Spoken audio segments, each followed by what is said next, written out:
los esconden y con qué finalidad los desaparecen. Y un saludo a ustedes, bueno, y muchas gracias por invitarme y pues y a toda la audiencia, quienes nos escuchan. No, gracias a ti, Fabricio. Qué bueno que estás con nosotros. Oye, pues me enteré, bueno, ayer brevemente me decías que todavía estabas en una búsqueda. ¿Cómo está la situación en el estado, en este tema de las desapariciones, de las fosas, en todo esto que tú has visto en estos años que has estudiado el asunto? Sí, son muchos temas, pero básicamente podríamos empezar de lo más reciente, que son una serie de búsquedas de campo que se han hecho por parte de colectivos de familiares de personas desaparecidas en Guanajuato y la Comisión Estatal de Búsqueda que empezó a funcionar recién hace 3 meses, se instaló y no es que antes no se hiciera ningún tipo de búsqueda, pero no había búsquedas en terreno, en campo, propiamente de fosas clandestinas por parte de las familias y de la comisión de búsqueda. Es decir, todo lo que se trata de búsquedas, fosas clandestinas y claro, investigación del delito en general era monopolio de la fiscalía, como lo mandataba la ley. Pero ese monopolio de fiscalía significaba también la opacidad en las cifras, el escaso control ciudadano, la imposibilidad de conocer cómo se da cuenta de las identificaciones, qué sucedió ahí en ciertos lugares en que se encuentran restos humanos. Eso no es un fenómeno nuevo, aunque esté apareciendo mucho Guanajuato, ni siquiera hace un año en este tema, realmente es un fenómeno que viene de más de una década, ¿no? Digamos, coincidente con el inicio de la llamada o mal llamada guerra al narco en todo el país, pero que se daba de manera distinta en términos de cantidad, quizás de ciertos patrones criminales, pero que ahora ha explotado con toda la dramaticidad, ¿no? La tragedia. Entonces, entre las novedades hay que se están haciendo búsquedas de campo, creo que ya ha habido unas 6, incluso en territorios muy complicados como Santa Rosa de Lima, Villagrán. Recordemos que en el 2018 otra vez Guanajuato había saltado como que a la prensa nacional por las fosas de Villagrán, ¿no? Eran más de 30 y en 3 diferentes predios de esa zona que, digamos, está bajo el control del grupo criminal, digamos, local, del cártel Santa Rosa de Lima, que entonces también había empezado a llamar la atención. Y ya para 2018, pues los homicidios dolosos ya habían subido y habían rebasado el promedio nacional. Entonces, decididamente 2018, 19 y 20 han sido los peores en esos términos, con la aparición, pues también de las fosas clandestinas y ya de la desaparición de personas ya como tanto, o sea, tanto en números como en historias que hemos podido conocer y finalmente está más en la agenda, también la agenda nacional, pero también la guanajuatense y antes no existía el tema, era invisible. Fabricio, recuerdo yo que efectivamente este tipo de problemas se empezaron a presentar en Guanajuato desde hace muchos años. Por lo menos, como dices tú, 10, pero yo creo que hasta más.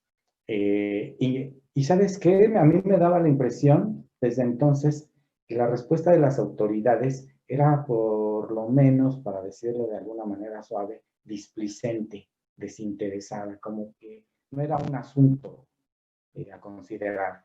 En ese sentido, bueno, ahora que hablas que ya hay una comisión de búsqueda, ¿sí?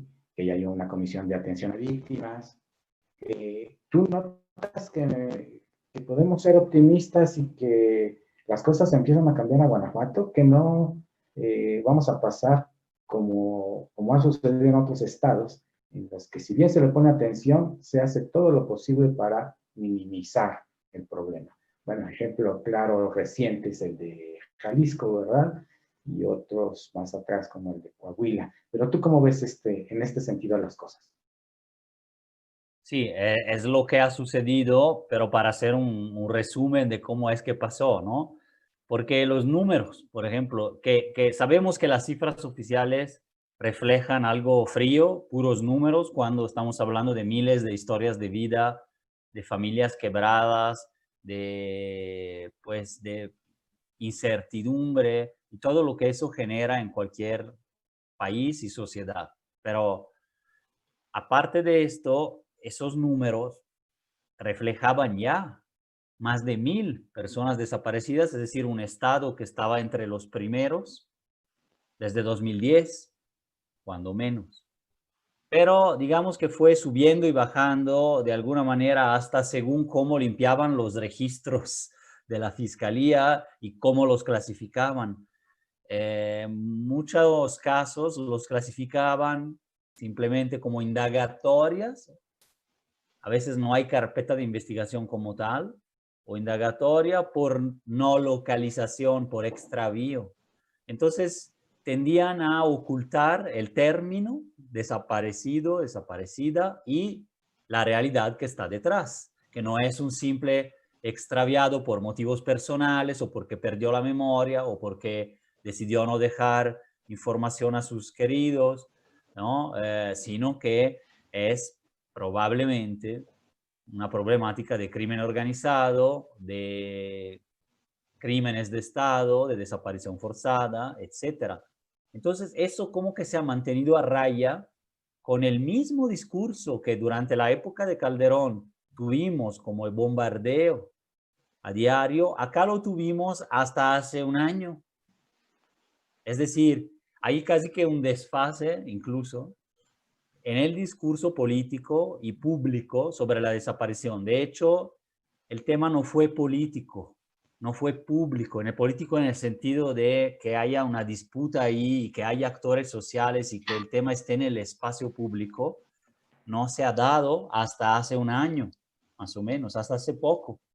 Y entonces, lo que sucedía antes es que lo clásico, el discurso criminalizante, que ahora se ha visto bastante menos realmente, pero porque hubo una lucha detrás de colectivos de familias, era el discurso de Márquez Márquez, del exgobernador, de los procuradores regionales, de los MPs y parte de la prensa, de que todos se van con el novio o la novia, de que todos son localizados, no hay problema acá, solo son porque hicieron algo malo, que en algo andaban, o porque los homicidios, porque se matan entre ellos. Bueno, es el discurso normalizador de la violencia que hemos escuchado hasta ahora y por el cual todavía, aún con mejoras, no hay un movimiento social tan contundente. Claro, mucho mejor, yo digo, que hace 10 años o 15 años, pero digamos que por el tamaño de la crisis humanitaria y del conflicto, no es todavía tan fuerte. Entonces, aquí hasta hace poco ha sido así. Es decir, Fabricio, es la reedición del discurso calderonista de es cosa de ellos, de delincuentes, es cosa de delincuentes, son pleitos entre ellos, pues quién sabe en qué habrán estado metidos. ¿Es eso? Es que desde el poder político fue la única manera que encontraron y de hecho, bueno, pertenecen a un partido que tiene esta tradición en especial, que es el Partido de Acción Nacional, a partir sobre todo de la llamada guerra al narco, que atención, en realidad es la militarización de la seguridad pública con un tinte de destrucción de comunidades en resistencia, con un tinte de expropiación de recursos, con una finalidad de imposición de un modelo que es el modelo neoliberal, que es promovido decididamente por los partidos, por lo menos, que formaban el gobierno en ese entonces, ¿no? Que apoyaban el gobierno, desde Fox y Calderón sobre todo, ¿no? Y siguientes. Pero digamos que ahí fue un auge de esa política de concesiones, de expropiación económica, de mayor desigualdad, porque en eso México ha crecido muchísimo más que el PIB o que el empleo, la desigualdad. Para imponer todo eso a una población, ¿cómo le haces? con una violencia de Estado mezclada con una violencia privada que te viene de crimen organizado, pero también de paramilitares, de grupos armados, de guardias blancas, y para justificar una cosa tan violenta como haces, pues normalizarlo y decir que finalmente está pasando en otro México, el otro México que vive, se matan entre ellos, el México de los malos, entonces mesiánico también. Bueno, por esto que mencionas, recuerdo que hace apenas unas semanas, 2 a lo más, el embajador de Estados Unidos visitó Guanajuato, ¿no? Y dijo palabras más, palabras menos. Guanajuato es el ejemplo de la integración de México con Estados Unidos. Bueno, ya sabemos a qué se refería, ¿verdad? Entre otras cosas. Pero bueno, te decía, ¿cómo vamos ahora? Porque ya se crearon estas instancias, estas instituciones que tenemos ahora. ¿Y qué panorama tú percibes que podemos tener para el futuro próximo? Pues como les decía, ¿no? Como te decía, ha habido un movimiento inédito en los últimos 2 años, también a consecuencia de la violencia, pero también de la violencia estructural, que es la violencia un poco, digamos, de la economía, la violencia de la exclusión, la pobreza, la desigualdad. Son violencias del sistema, ¿no? Estructurales, y más ha habido militarización en Guanajuato, tanto federal como estatal, podríamos decir, de la seguridad pública, que no ha funcionado en ese sentido porque todavía es el primero en homicidios, feminicidios, en desapariciones ya son más de 2.500 personas, según datos oficiales, a la fecha que están desaparecidas, etc. La reacción institucional de este año, cierto tipo de apoyo que se ha prestado, aunque muy de emergencia y muy asistencial de alguna manera, pero sí que se ha dado desde Secretaría de Gobierno, el Gobierno de Guanajuato, y la creación de esas instituciones y de esas leyes vienen también de una lucha de parte de la sociedad civil y los familiares que han podido tener un poco de voz e influencia mucho más que antes. Es decir, los colectivos que se han formado el año pasado y este año ya suman 7 colectivos.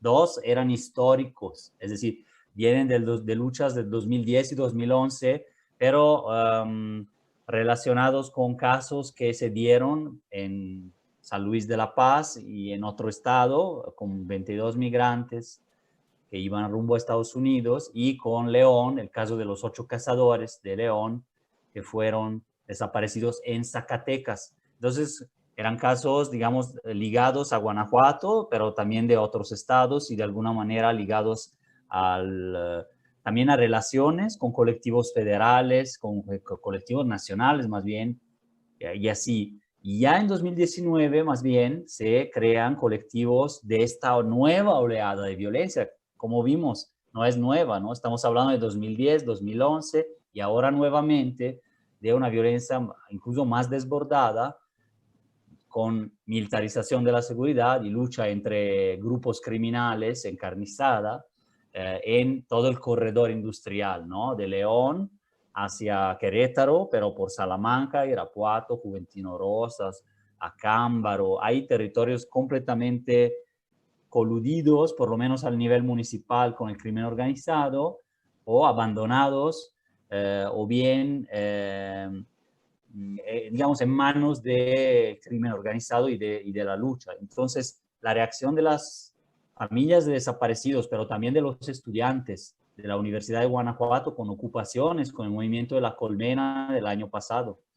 Los estudiantes del TEC de Celaya, en reacción por el asesinato de compañeros, armaron una de las marchas más grandes. El movimiento feminista en Guanajuato, una de las marchas más grandes que hemos podido ver en muchos años, el 8 de marzo pasado, antes de la pandemia.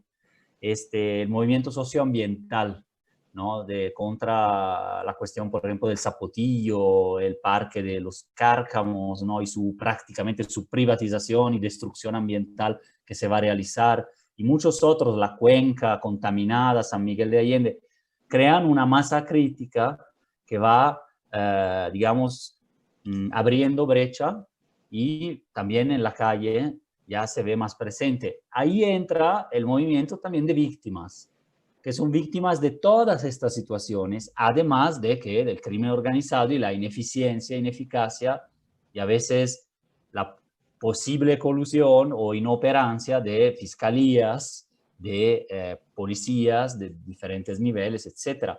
Todo eso era como que una olla de presión que también tuvo que explotar, y se formaron entonces 5 colectivos nuevos, algunos muy grandes, otros más pequeños, pero que de alguna manera han presionado más la agenda, porque las leyes de desaparición, que se llama ley de búsqueda o la ley de víctimas, y la ley especial de ausencia, de declaración especial de ausencia, estaban tardando muchísimo. Había un retraso de 7 años en la ley de víctimas, de 2 años y medio en la ley de desaparición, y la de ausencia también. La de ausencia todavía se tiene que aprobar, y ahora en eso andan, ¿no? Justamente, y también los colectivos. Pero Lo las mismo otras ocurrió con ya la Ley están. General de Violencia contra la Violencia hacia las Mujeres. Bueno, ocurre desde hace tiempo. Fabricio, perdón que haga una pausa. Se me olvidaba comentarte que porque siento que estamos un poquito serios, pero es un espacio de libertad, o sea que sintámonos más cómodos, relajémonos, charlemos y también disfrutemos lo que estamos aquí platicando de estas cosas. Bueno, el asunto es muy importante y muy serio, ¿no? Pero mi intención es que nos sintamos cómodos. Ayer me contabas que ibas en una caravana de búsqueda. Sí, ¿Podemos hablar un poco de eso? no hay caravana de búsqueda como tal, sino que hay búsquedas organizadas por la comisión de búsqueda, o bien detonadas por los propios colectivos. Ha habido 6 hasta ahora, y yo he podido participar en parte de algunas como observador o acompañante de colectivo. Entonces fueron 3 búsquedas en el último mes y medio. Entonces, más o menos a ritmo de cada 2-3 semanas ha habido búsquedas. Ya han podido participar también otros observadores con quienes estamos en contacto para saber qué es lo que sucede ahí, y más bien para apoyar a las familias. Entonces, se han generado una en Villagrán, una en Valle de Santiago, en las cuales pude participar, y en Salvatierra, que es la última de estos días. En Guanajuato yo checaba las últimas cifras y era un poco más de 2.400 desaparecidos. ¿Cuántas personas estaban ayer en la búsqueda? Sobre las búsquedas en curso no puedo darte datos de cuántas personas van o de los eventuales hallazgos, pero en general podríamos decir con continuidad en todas estas búsquedas, también por la cuestión del COVID, hay entre 10 y 15 familias, acompañantes, que es una cultura también que se está generando. Participación de familias y con pluralidad de colectivos sería lo ideal, a mi juicio, cuando las condiciones de seguridad lo permiten, de seguridad local, ¿no? Pensemos en lugares como Villagrán, ¿no? U otros, ¿no? En general todos tienen sus peculiaridades y problemas. Irapuato, la presa del Conejo, en donde encontraron también 8 fosas, 8 sitios que se podrían clasificar como fosas, y casi todos son lugares efectivamente delicados, por lo cual se requiere seguridad de Guardia Nacional, Sedena, FESPE, que es la Fuerza Estatal, que es la Policía Estatal.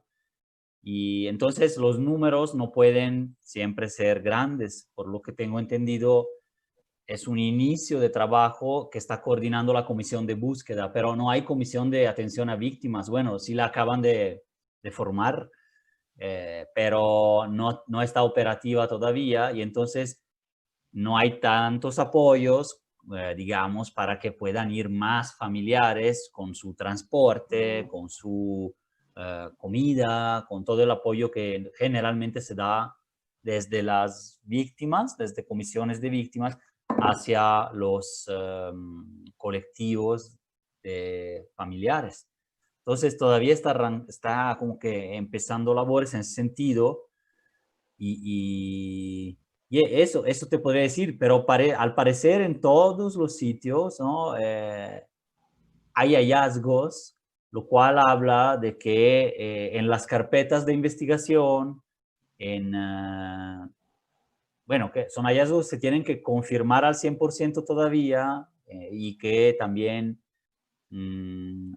se tiene que conocer exactamente qué había ahí, es decir, cuántos cuerpos y la identificación genética. Todo ese ¿Cómo, proceso es cómo escogen importantísimo. cómo Ah, escogen los lugares para la búsqueda? eso es justo muy interesante, ¿no? Cada colectivo, cada estado, cada región tiene dinámicas criminales o de presencia estatal o de colusión, hasta de, te diría que de tejido socioeconómico distintas. Entonces, eso se refleja en el modelo, en el tipo de desapariciones que se dan. Y también en caso de que se trate de desapariciones que terminan con el homicidio o feminicidio de la víctima, pues también en patrones diferentes de ocultamiento. O sea, de cómo pues los esconden y con qué finalidad los desaparecen. Y entonces, en cada microregión tú ves cómo es diferente. He trabajado bastante en Guerrero, bueno, he oído de otros colectivos o de prensa, ¿no? Y de otras fuentes en varios estados. Y entonces en Guanajuato no hay un solo tipo de, ¿no? De, de cómo llega la información, pues de manera de cómo llega la información. Pero, por ejemplo, algunas están asentadas en carpetas de investigación, pero no se habían investigado antes los lugares, ¿no? Entonces, hay deficiencias en las carpetas, a veces no se escuchan todos los testigos, no se llama a testiguar, a testimoniar una persona específico, y entonces ahí cuando está esa deficiencia y ni siquiera hay lugares en las carpetas, pues entonces se recurre al testimonio directo de las familias a través del colectivo o individualmente. También hay búsquedas individualizadas en que una familia señala que sabe que está por ahí porque hasta algún vecino o algún anónimo o algún mensaje de Facebook, algún mensaje de otro tipo les llegó o a través de intermediarios o directamente, ¿no? Puede ser. Entonces eso todavía ni siquiera está en una carpeta cristalizado, pero existe, ¿no? Son mensajes en redes sociales también puede ser y se tiene que explorar ese lugar. Otra cosa como último, pero a veces en la carpeta no se dice que hay una posibilidad de encontrar a la persona viva o muerta, pero hablamos, pongamos, de fallecidos. Por ejemplo, en lugares en donde se encontró la camioneta o la moto o el vehículo de la persona desaparecida o del presunto criminal, a veces ahí hay sitios o hay lugares cercanos de ese lugar en que se encuentra algún cuerpo, ¿no? Sin hablar de todo lo que es la búsqueda en vida, que es justamente una gran deuda aquí en Guanajuato, porque recién se van a empezar o no, la búsqueda en vida, es decir, puede ser buscar a las muchachas o las mujeres hasta en clubes, en centros de rehabilitación, hombres y mujeres pues estar en anexos, hospitales psiquiátricos, calles de ciudades vecinas. Hay mucho en Guadalajara, ¿no? Salió un reportaje enorme, como un enorme trabajo del equipo de Zona Docs sobre eso, por ejemplo, de las casas no son casas de seguridad, son casas de exterminio y de secuestro, ¿no? Y de desaparición en Guadalajara. Bueno, ¿cuánta gente de León hay? Sí hay. Hay gente de León, de Lagos, de toda la zona de acá. Entonces aquí el patrón, ¿no?, de la desaparición parece responder sí a la lógica León, Irapuato, del conflicto armado, ¿no?, como lo mencioné, de cárteles. Pero también responde a una lógica Lagos, León, Guadalajara. O sea, está en dos corredores, que finalmente son dos corredores también criminales. Entonces, sí se ha detectado ese patrón. Esto para la desaparición de personas. Sí. Sí, ¿verdad? Bueno, regresándome un poquito a lo de la búsqueda, me dices que han habido hallazgos. ¿Sabemos esos hallazgos de dónde las personas o los restos de personas de dónde son? ¿Ya sabemos? ¿Todavía no? ¿Se puede saber si van de otros estados a enterrar a Guanajuato, a dejarlos ahí, o son personas de Guanajuato que se quedan ahí? Creo que en su mayoría serían personas de Guanajuato, pero no te lo puedo yo como que garantizar. Lo que sí se sabe, porque a veces se han hecho hallazgos de cuerpos, etcétera, de manera, a veces es rápida, ¿no? O a veces tarda más la identificación o la comunicación con los servicios médicos forenses que el hallazgo propiamente dicho. De hecho, esa es una gran violencia que se les hace a las familias de desaparecidos, porque realmente hay familias que en 2, 3 días ya tendrían a su familiar identificado si las cosas funcionaran.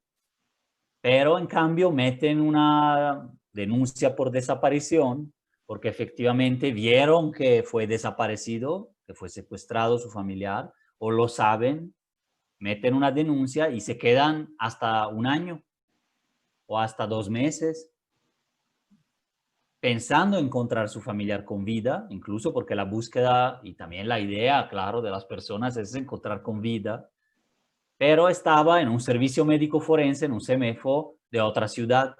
Normalmente los trasladan, puede ser a otros lugares, para miles de motivos, campos de trabajo, esclavitud, narcomenudeo para muchos jovencitos, venganzas, puede ser desaparición forzada, entonces tiene otro matiz, o sea, alguna autoridad lo hace y luego lo entrega al crimen organizado, etcétera. Todo eso, igual en algunos casos termina en un homicidio inmediato o digamos en pocos días.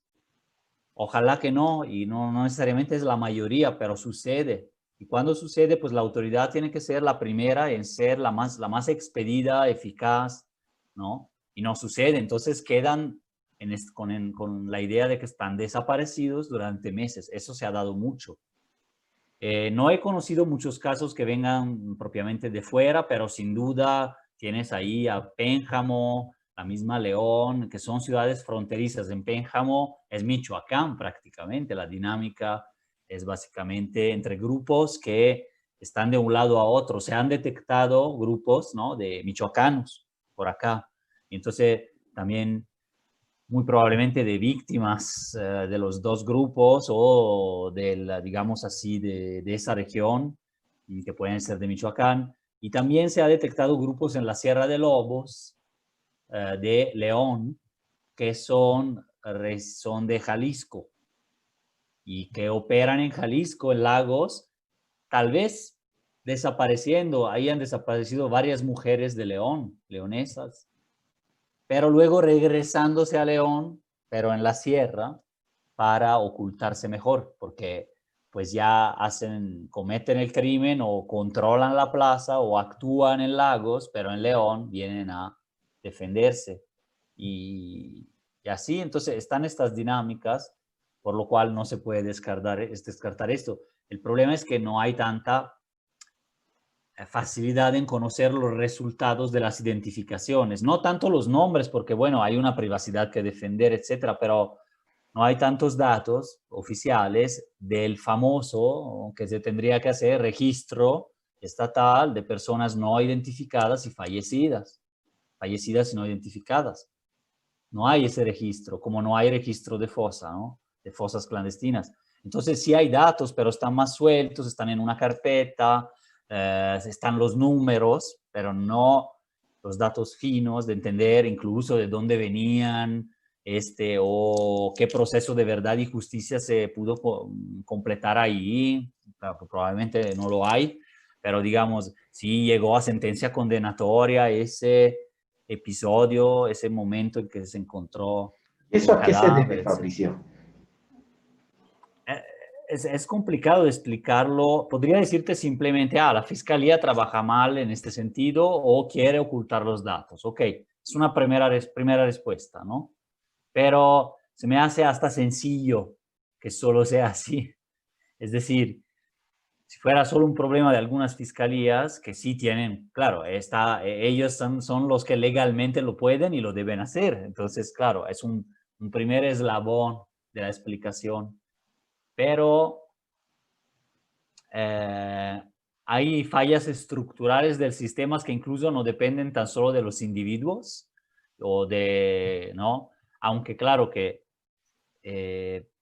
fiscalías que han sido cuestionadas en el resto de la República, luego, después de una década, a lo mejor han mostrado momentos de colusión, han mostrado un patrón de inoperancia, como que institucional, casi voluntario, es decir, de voluntarismo en el sentido de no intervenir, no meterse, ocultar. Tiene fines políticos ocultar. ¿A quién le conviene ocultar la verdad, no? Pues a partes del régimen político que están detrás, a los mismos fiscales y MPs que de alguna manera ven comprometido su puesto de trabajo, o bien lo ven amenazado por una relación estrecha con el crimen.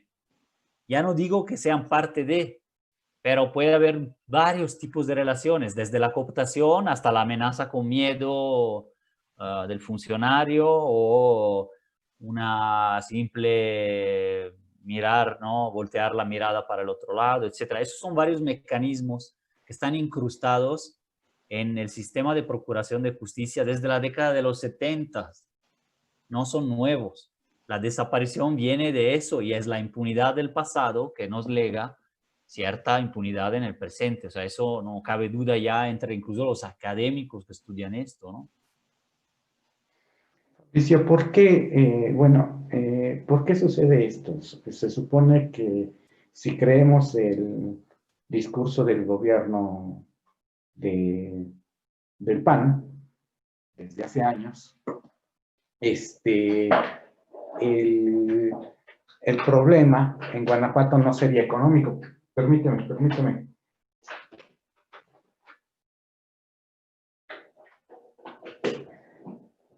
La salvé.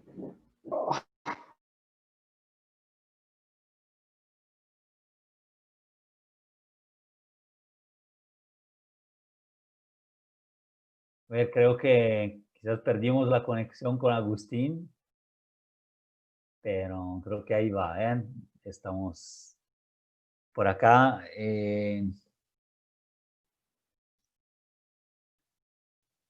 Vemos si logra volver a conectarse. Aunque ya había yo percibido el tema por donde iba de la cuestión económica en Guanajuato. Y no sé si convenga ya contestarla esta parte de la pregunta.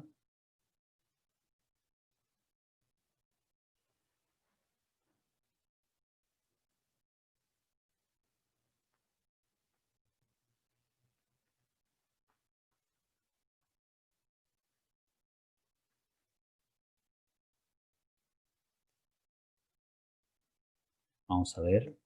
Ya dicen que ya no tarda, ¿eh? Entonces, bueno, el tema de la pregunta es que hablábamos de la economía de Guanajuato en relación con este tema de la violencia. En Guanajuato escaló posiciones el tema de la desigualdad, es decir, Nuevo León y Guanajuato, que son de los estados más prósperos en términos de PIB, de crecimiento económico, tienen los mayores índices de desigualdades económicas, por lo menos, y de otro tipo, de género posiblemente, ¿no? Y incluso territoriales, más altas del país.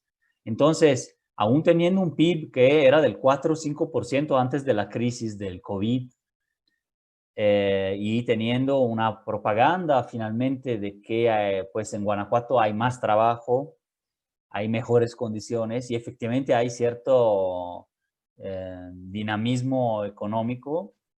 A pesar de eso, no implica eso desarrollo, es decir, no implica redistribución de recursos y una mayor igualdad y ofrecimiento de servicios para la salud, la educación, la jubilación, etcétera. O sea, no hay un Estado social, un Estado que apoye comparable con lo que es el crecimiento económico, sino que el crecimiento económico, como ha pasado de alguna manera en todo el país históricamente, pero sobre todo ahora, que Guanajuato es el segundo lugar en desigualdad, se ha incrementado esa brecha justo desde 2016, que es cuando justo también escuchamos hablar del rebase del tope de homicidios que había tenido y el boom también de desapariciones y fosas clandestinas. O sea, son fenómenos que van de la mano junto con cierto tipo de inversión, con cierto tipo de brecha salarial,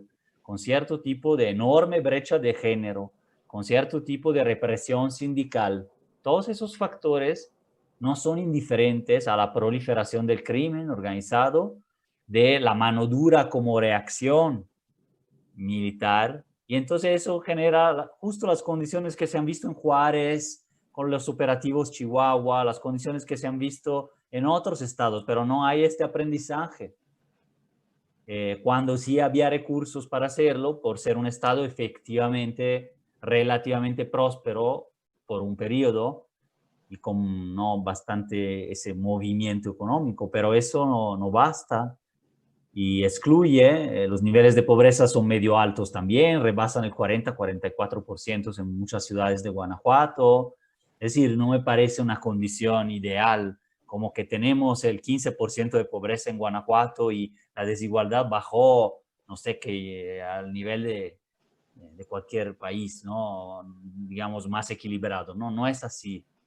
Entonces, hay más trabajos, pero mal pagados. Hay más posibilidad de despedir y maltratar porque no hay sindicatos que funcionen o no hay, y etcétera. Entonces, hay mucho crecimiento económico, pero no hay redistribución.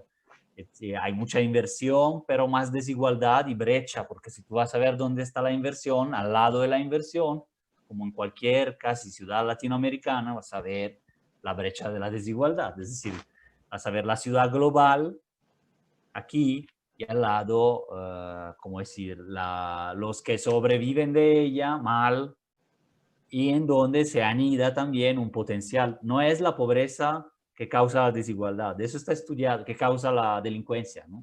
Eso está estudiado, eso es discriminatorio. Pero si sumamos pobreza y desigualdad y aspiraciones del siglo XXI, con todo lo que hay para poder querer, aspirar, tener estatus, y con el poco reconocimiento que tienen esos sectores, porque no tienen en su comunidad ya el reconocimiento que había antes en los grupos sociales, en la comunidad, el papel del abuelo, el papel del joven, etcétera, pues se va todo para otro camino, ¿no? Entonces esas aspiraciones se convierten en violencia también. Fabricio, también otra de las, bueno, casi ya se convirtió en lugar común decir que la delincuencia no prospera sin la colusión de las autoridades. En tu experiencia, si con lo que acabas de decir, el otro factor sería esta colusión y tú la percibes que podría estar también contribuyendo a este fenómeno en Guanajuato. Perdón, perdí la palabra, sí escuché el fenómeno en Guanajuato, pero no... Sí, pues el incremento de la delincuencia, ¿no? Si la colusión de las autoridades con la delincuencia es un factor para que este tipo de problemas como las desapariciones, el número de asesinatos que van en aumento, que cada vez el Estado se vuelve más violento, ¿sí? Juega un papel ahí, ¿no? Esa colusión. Sí. O en Guanajuato es un paraíso y las autoridades son pulcras y Creo que, ¿qué pasa ahí? creo que sí, claro que sí es un factor. No creo que sea el único y que por sí solo provocaría todo lo que se está viviendo acá. Pero digamos que ya es una buena base para que se empodere la delincuencia o que haya negocios conjuntos o que, mira, aunque no sea tan directo o tan demostrable de manera judicial, pero hay relaciones y nexos que dejan crecer un fenómeno y piensan controlarlo, o que conocen lo que sucede y no actúan. Está todo un área gris de omisiones. Hay un artículo muy interesante que se llama Zonas Liberadas. ¿Qué es una zona liberada? No es que está libre de crimen, al revés. A lo mejor está un poco libre de violencia y quizás por una década acá funcionó, pero luego en algún momento explota, se rompen los equilibrios o se militariza y entonces se rompen los equilibrios, se rompen ciertas fidelidades, ¿no? Entre, puede ser policías, fiscalías, autoridades, autoridades políticas locales, etcétera, con bandas, grupos criminales, intereses económicos poderosos, también sucede. Se llaman poderes fácticos por eso. Tienen una influencia ahora en lo ilegal o incluso hasta en lo legal. Hay fidelidades, hay capturas, ¿no? Hay todo un entramado y a veces se mezclan entre sí, ¿no? Lo legal y lo ilegal, cruzan. Entonces es más complejo que tan solo, bueno, el alcalde es del narco, ¿no? Que es una frase que se dice, pero expliquemos en qué sentido, ¿no? ¿Cómo va? Entonces, sí, yo creo que sí, sí existe indudablemente, como en cualquier territorio mafioso o de gran fuerza mafiosa, como ya es aquí. Y a lo mejor se han dejado crecer grupos que antes eran básicamente delincuenciales, relativamente poco armados, menos relevantes a nivel regional, como el Cártel Santa Rosa de Lima, que eran a lo mejor grupos de familias, gente que se dedicaba a la extracción de ductos, de gasolina, etcétera, pero que luego se aparece en 2015 como un grupo paramilitar con formación, con camionetas de rediles, con chalecos tácticos y todo. Entonces, ahí qué pasó, que en 5 o 6 años, un grupo lo tienes acá, ahora peleando con otro grupo paramilitar que viene de Jalisco, que es el Jalisco Nueva Generación. Ahí ya tenemos una guerra. O sea, ya no Bueno, hace es años, huachicol y tráfico de drogas, nada más.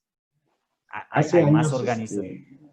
Sí, bueno, tú lo has de conocer, es un autor italiano que se llama Gaetano Mosca, no sé si lo has escuchado, y él tiene un libro sí, que se llama La Mafia, que explica cómo es la mafia, que ya es una forma de ser, ¿sí? O sea, todo, la vida comunitaria se acomoda a esos grupos de poder que todo lo controlan, ¿sí? Por ejemplo, el señor que se metieron a robar unos elotes a su cosecha, ¿sí?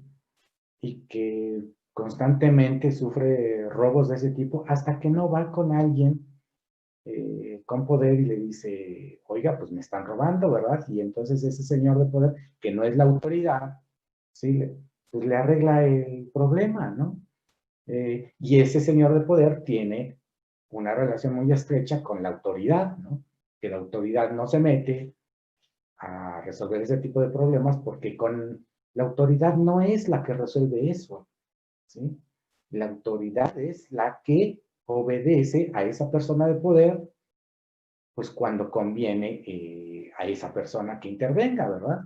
Entonces, esa forma de ser parece, luego me da la impresión de que algo empieza a suceder, o ya sucede de plano en nuestro país, ¿no? En el que, bueno, llega un grupo, combate al que estaba, la autoridad les echa la culpa de los muertos, eh, derrotan al otro grupo, ya se instalan, luego llega otro, y la autoridad es un asistente más al espectáculo, ¿no? ahí, Pero de verdad, ¿es así? no, yo creo que la autoridad ahora es un poco genérico, pero digamos, no puedo generalizar todas las autoridades y todas las personas que son parte del aparato público o todo el Estado mexicano. Pero podríamos decir a grandes rasgos que por lo que se conoce hoy sobre la historia de todo esto, es decir, desaparición como estrategia incluso de Estado y luego ya privatizada. Todo se ha privatizado hoy, también la estrategia de la desaparición. Pero ¿de dónde viene? Primero era una estrategia de Estado o caciquil, a lo mejor, o local, pero en que el Estado tenía conocimiento y luego ya la transforma en una obra suya, de la cual salen muchos tristes maestros, exmilitares, eh, funcionarios de la DFS, de la Dirección Federal de Seguridad, etcétera, que crearon una cultura institucional de la no procuración de justicia, que era bajo dictadura. La procuración de justicia en la época del PRI, en el siglo XX, es como hablar de una dictadura de cualquier otro país, de España, del fascismo. O sea, no era tan diferente. La procuración de justicia, cuando menos, que había otros huecos democráticos adentro de ese sistema, pero por fin, no estamos hablando de, porque luego se olvida, la procuración de justicia del fascismo italiano, que duró más de 20 años, juzgó y, digamos así, y creó el sistema que trabajó contra la rebeldía social de los años 60 y 70. O sea, era la misma cultura de ese grupo. Y entonces hubo procesos sumarios, hubo un encarnizamiento como una lucha tremenda en contra de los jóvenes, etcétera, más allá de que fueran guerrilla o no. Es decir, fue una clase que hoy ya se perdió eso, pero no del todo, muy justicialista. Entonces, acá tenemos un aparato que apenas hace 20 años, quizás un poco ha empezado a cambiar, pero es un monstruo que está ahí, impartición y procuración de justicia. Viene de ciertos aparatos que estaban acostumbrados a torturar y lo siguen haciendo. Estaban acostumbrados a desaparecer con papel, con, burocráticamente y físicamente a las personas. Ese aparato se traslada en parte a los grupos del crimen organizado con como la tortura, bueno, como los Zetas, solo por mencionar uno, y en muchos jefes de policía municipal, exmilitares, ¿no? Todo, o que pasan al narco, que están en la nómina de algún grupo paramilitar, etcétera, etcétera. Lo hemos visto en Guerrero, en Chiapas, desde esa época. Y lo volvemos a ver acá, pero ya con modalidades más complejas, con muchos grupos que no son públicos, son privados. Entonces es mucho más complicado, ¿no? Como determinar hoy qué partes han tenido esa cultura de la mala actuación de Bueno, autoridad. la expresión máxima como ejemplo sería García Luna, ¿no? Actualmente. Sí, también ya llega de eso y difundieron justo una cultura como a la Cárdenas Palomino, sus colaboradores, de la tortura, del montaje. Esos son las puntas del iceberg, pero en chiquito, dentro de cada estado Se o replican. otra, hay maneras diferentes de adaptar esa forma, esa tradición tremenda, podríamos decir así, pero que sí es la que predominó por mucho tiempo. No digo que ahora todo sea así, ¿no? Pero pues para combatir esas formas No sé por qué, toma Fabricio, mucho tiempo. no sé por qué, Fabricio, pero Samarripa me recuerda a García Luna. ¿Quién sabe por qué?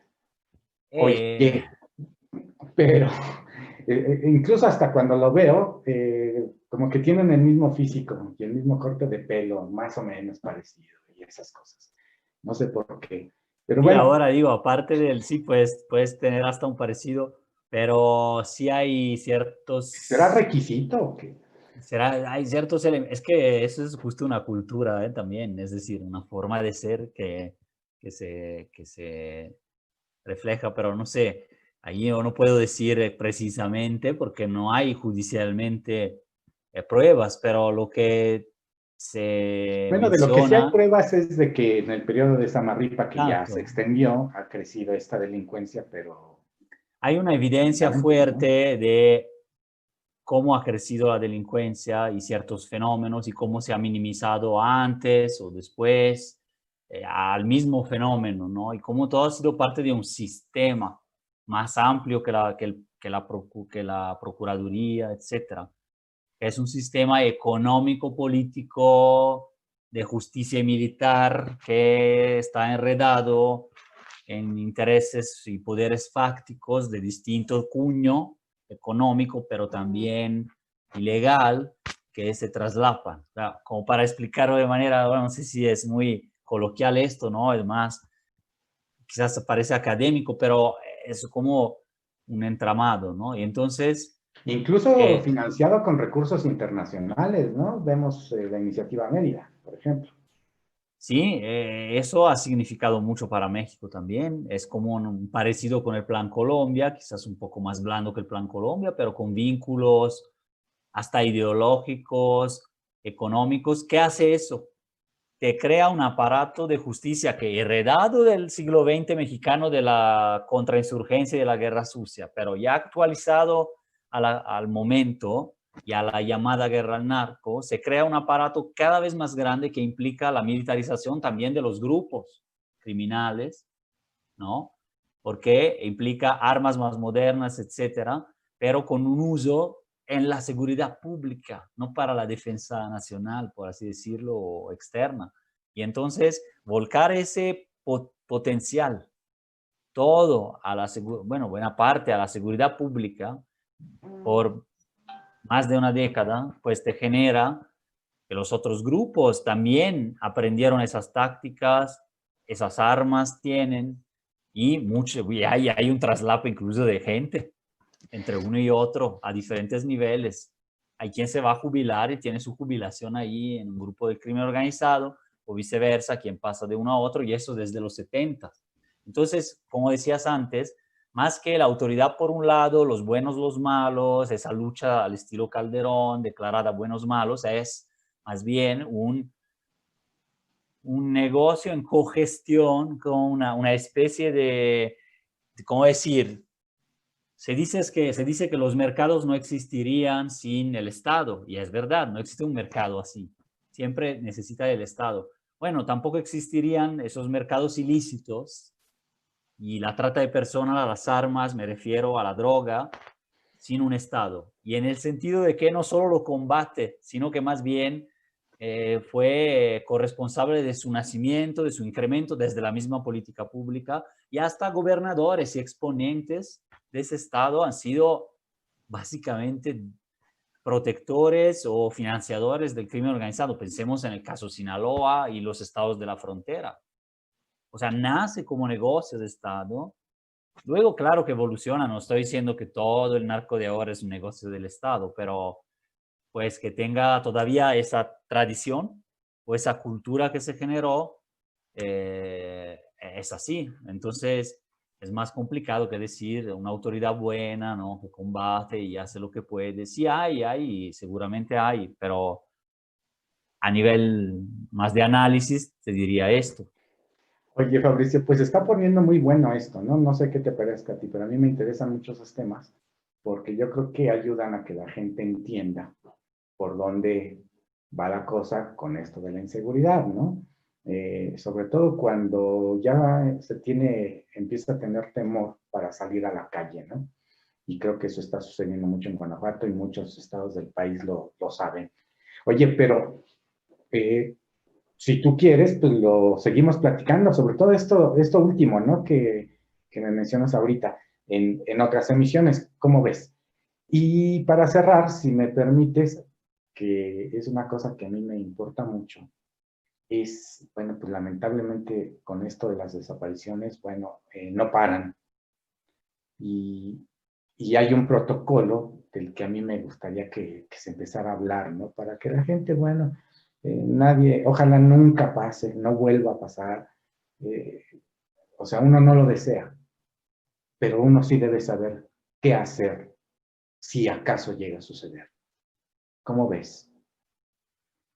Sí, eso de qué hacer en caso de desaparición es un tema controvertido porque las fiscalías en muchos casos no estaban preparadas o no lo están para este problema, o más bien hasta de manera criminalizante y revictimizante para las familias. Les dan falsos consejos o les dicen, no, espérese. Eso es lo peor que se puede hacer. Espérese a denunciar porque ahorita va a regresar. Ya en el contexto mexicano de hoy, claro, hay una posibilidad que las personas regresen. En la mayoría de los casos se da esta dinámica, pero teniendo 80,000 casi desaparecidos permanentes, es decir, de larga data ya en el país, tú no puedes permitirte o dar un consejo de ese tipo, por ejemplo, ¿no? Y esa es una primera cosa. No esperar 72 horas, sino denunciar inmediatamente. ¿Dónde denunciar? En la comisión de búsqueda, la búsqueda tiene que empezar inmediatamente, ¿no? Y esa es una posibilidad y es un derecho. Y luego denunciar a fiscalía. Claro que hay fiscalías que están coludidas y donde la gente tiene miedo. Pues se puede ir a otra fiscalía. El primer respondiente de cualquier ciudad en que te encuentres tiene que ya abrir carpeta y abrir la investigación. Depende, es un poco de la ley estatal. Aquí en Guanajuato ya tienen que abrirte carpeta. Además de buscar, que eso es inmediato para todos, abren una investigación y buscan con más herramientas, ¿no? Entonces, eso es una ventaja de alguna manera para las familias para no perder más tiempo. Entonces, si no, también se puede dar reporte por teléfono y parte tanto a comisiones de búsqueda o por internet también. La Comisión Nacional de Búsqueda tiene una página, pero también se puede dar parte o reporte por teléfono al 911, pongamos al 089, a los números que hay de emergencia, e incluso mejor grabar y estar apuntando todo lo que sucede con los horarios, los mensajes recibidos en redes sociales, las eventuales amenazas, eventuales llamadas o todo lo que hay, lo que se ha visto lo más pronto posible, apuntarlo, fotografiarlo, registrarlo en teléfono, compartirlo con alguna persona de confianza, porque eso son las primeras horas, son las más importantes. Claro, ojalá lo haga la autoridad que investigue, pero mientras hazlo tú, porque no lo va a hacer inmediatamente o no lo va a hacer bien como lo harías tú, que es tu familiar, ¿no? ¿Es Entonces, posible, Fabricio, hablar a las comisiones estatales de derechos humanos, a las procuradurías como en Guanajuato, a yo la no lo Comisión Nacional, no para lo que aconsejo, presionen? no lo aconsejo en un primer momento de qué hacer en caso de desaparición, porque ahí sería cuando ya la fiscalía o la institución, la policía que te recibe incluso la denuncia, viola tus derechos, no actúa, te maltrata, entonces ahí entra la Procuraduría de Derechos Humanos a defenderte, supuestamente, también hay que ver, pero y sería del fuero estatal, la Procuraduría Estatal. Si es un crimen que estamos en una carpeta, en un crimen del fuero común o estatal. Si no, sería la federal. Pero pongamos, eh, si hay esa sensación, esa preocupación, ya no responde de la desaparición de un familiar, después se puede hacer eso, pero lo primero sería denunciar o dar parte o reporte. Desde que se da parte o reporte, tiene que empezar la búsqueda en todo México, ¿no? Entonces eso. Y para apoyar esa búsqueda, pues estar insistiendo mucho, dar seguimiento, no creérsela que todo va bien. Hay quien Y que la gente aconseja, sepa que son importantes las primeras horas. sí, no hay que esperar Existe, 72 horas, no hay que no. esperar 72 horas. El MP incluso tiene que recibir tu reporte y abrir carpeta después de 72 horas, pero la búsqueda tiene que empezar ya. Esa es la diferencia. Cuando abre la carpeta, hace más búsquedas, pero tanto Fiscalía como Comisión de Búsqueda, como los llamados cuerpos de búsqueda que debería de tener incluso la Policía Municipal, pero bueno, los municipios deben de activarse o deben de empezar a mandar todos los oficios necesarios para empezar la búsqueda de emergencia, que son las primeras 24 horas y luego las primeras 72. Entonces se activan mecanismos.